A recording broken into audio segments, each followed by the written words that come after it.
None of us gets through life without a few before and after moments. What happens next depends on the questions we ask. Hi, this is Robyn. I'm glad you're here. This week's Cuppa Joy is called Before and After. If it sparks a thought or a memory, I'd sure love to hear from you. Just tap Send Me a Note in the episode description. This Saturday, July 25th, marks a before and after day for me. We all have them.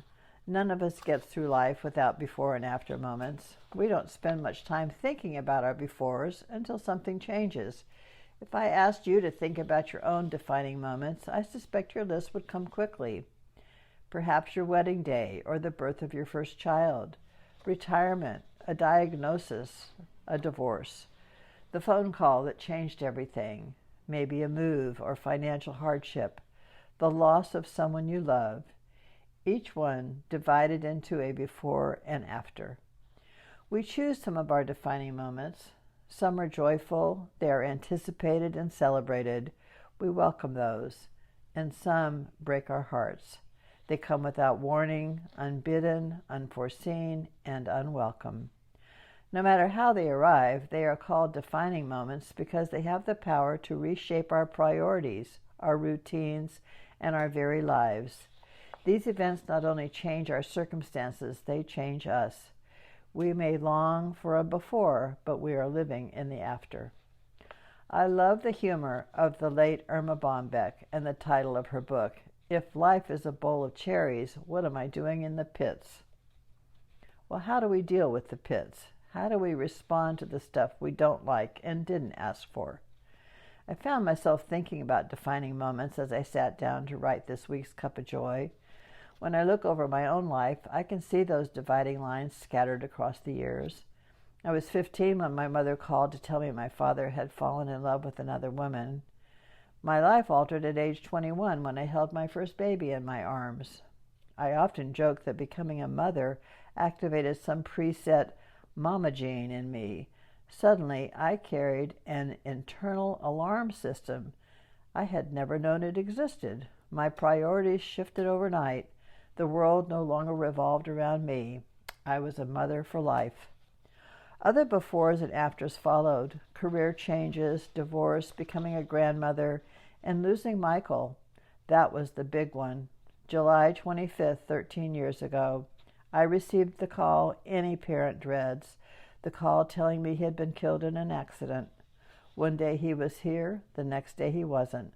Nothing I could say or do would change those facts.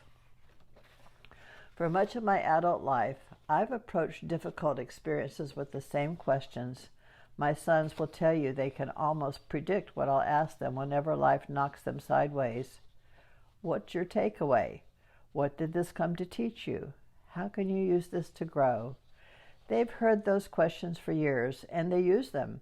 The truth is, I've asked them of myself just as often. Somewhere along the way, I trained myself to believe that even painful experiences have something to teach us if we're willing to pay attention. I don't always like the lesson. I certainly don't always welcome the teacher. But I've learned that asking better questions usually leads to better answers.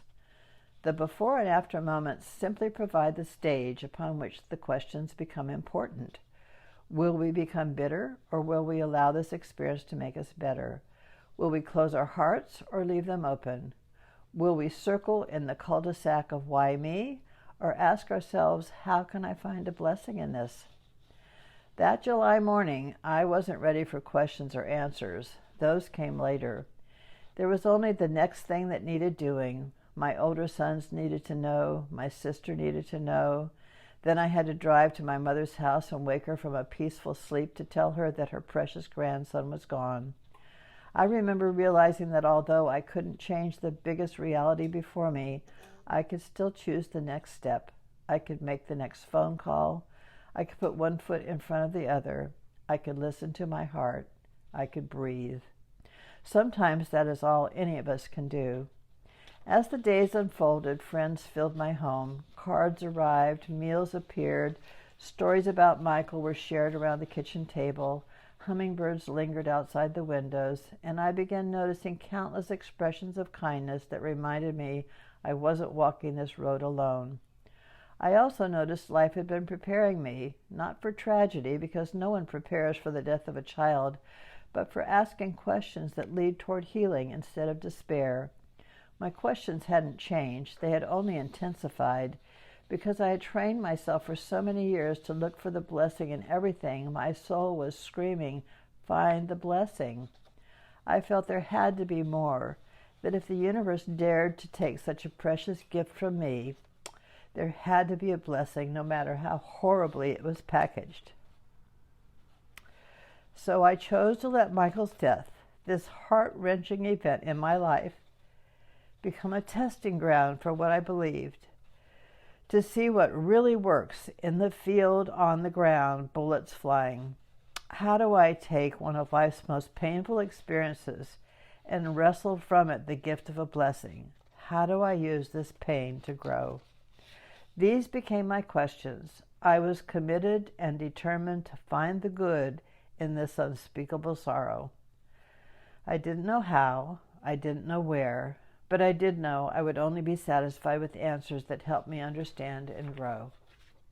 I refused to bury my joy with his ashes, not because I wanted to explain away the pain, not because I believed losing a child was somehow meant to be. Rather, I couldn't imagine living with the rest of my life believing that something so devastating could only leave destruction behind. I wouldn't wish grief on anyone, nor would I ever tell someone in the middle of fresh loss to look for the blessing. Those words arrived too early. But time has given me perspective. Looking back, I can see that the moments demanding the most of me have also taught me the most about compassion, resilience, gratitude, and love. They slowed me down enough to notice what had always been there: friends who show up, family gathered around the table, hummingbirds at the window, and the extraordinary gift hidden inside our ordinary days. Perhaps that's one of life's mysteries. We spend enormous energy trying to avoid difficulties, yet many of the qualities we most admire in others are born there: patience, gentleness, wisdom, empathy, courage. They rarely appear fully formed. More often they are slowly shaped by experiences we never would have chosen.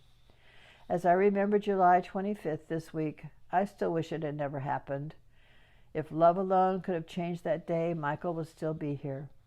But I also know the woman writing these words today is not the same woman who answered that telephone 13 years ago. I found my blessing. The questions I had practiced asking throughout my life didn't erase my grief. They gave me a way to walk through it, to live joyfully with my broken, open heart. They eventually led to books, conversations, friendships, and writing this Cuppa Joy each week. Our life stories are full of defining events, befores and afters. We cannot know ahead of time what a change will ask of us, but we can choose the questions we ask. We can decide to look for the grain of good, the seed to plant in the soil of sorrow. Perhaps what matters most isn't the event itself, but the questions we ask and what they lead us to discover about ourselves. I don't have the answers, just some very good questions. Perhaps you'll discover a few questions of your own whenever you find yourself wrestling with an after and looking for your own blessing. Until next time, a quote from Kevin Costner. When a defining moment comes along, you define the moment, or the moment defines you.